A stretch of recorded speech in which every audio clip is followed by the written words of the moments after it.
Basta meron kang sasakyan, you definitely need a car trunk organizer.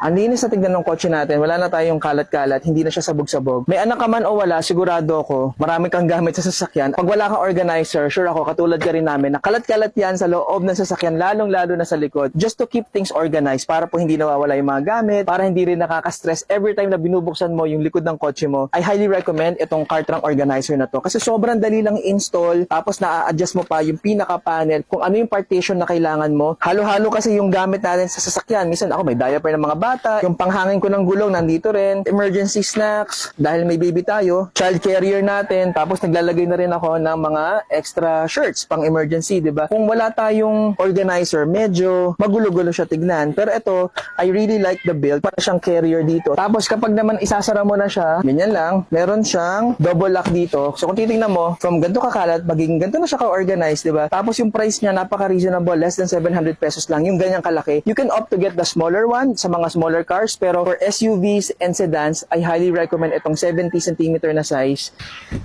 Ang linis na tignan ng kotse natin, wala na tayong kalat-kalat, hindi na siya sabog-sabog. If you're interested to get something like this, please click on the yellow basket. Peace out.